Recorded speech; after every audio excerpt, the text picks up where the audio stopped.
In 1926, 22-year-old doctoral student J. Robert Oppenheimer suffers from homesickness and anxiety while studying under the experimental physicist Patrick Blackett at the Cavendish Laboratory in Cambridge. Oppenheimer finds Blackett demanding and struggles doing lab work. Visiting scientist Niels Bohr is impressed by Oppenheimer, however, and recommends that he instead study theoretical physics. Oppenheimer completes his PhD in Germany and later meets theoretical physicist Werner Heisenberg at a conference in Switzerland. He returns to the United States, hoping to expand quantum physics research there, and begins teaching at the University of California, Berkeley, and the California Institute of Technology.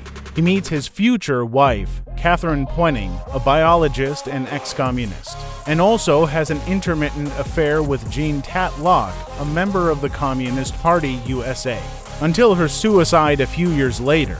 In 1942, amid World War II, U.S. Army General Leslie Groves recruits Oppenheimer to lead the Manhattan Project to develop an atomic bomb after Oppenheimer gives assurances he has no communist sympathies. Oppenheimer, who is Jewish, is particularly driven by the Nazis potentially completing their nuclear weapons program headed by Heisenberg. Oppenheimer assembles a scientific team including Edward Teller and Isidore Isaac Rabi in Los Alamos, New Mexico, to secretly create the bomb. Oppenheimer collaborates with the scientists Enrico Fermi and David L. Hill, and he and Albert Einstein discuss how an atomic bomb risks triggering an unstoppable chain reaction, and that could destroy the world. After Germany surrenders, several project scientists question the bomb's continued importance and using civilian targets, though Oppenheimer stresses it will end the war in the Pacific.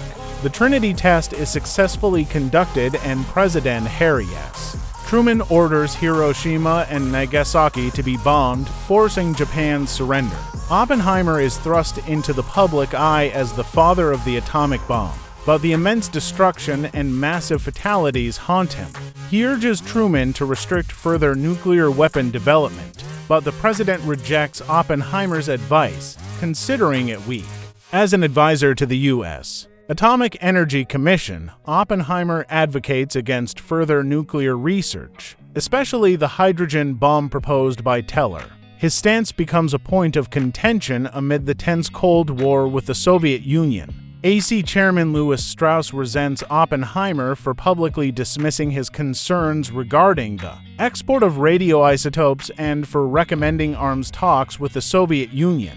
He also believes Oppenheimer turned Einstein against him at a hearing intended to eliminate his political influence. Oppenheimer is betrayed by Teller and other colleagues. Strauss exploits Oppenheimer's associations with communists such as Tatlock and Oppenheimer's brother, Frank, despite Robbie, Kitty, and several other allies testifying in Oppenheimer's defense. Oppenheimer's security clearance is revoked, damaging his public image and neutralizing his policy influence. At Strauss's later Senate confirmation hearing for Secretary of Commerce, Hill testifies about Strauss's personal motives in engineering Oppenheimer's downfall. The U.S. Senate votes against Strauss's nomination. In 1963, President Lyndon B. Johnson presents Oppenheimer with the Enrico Fermi Award as a gesture of political rehabilitation.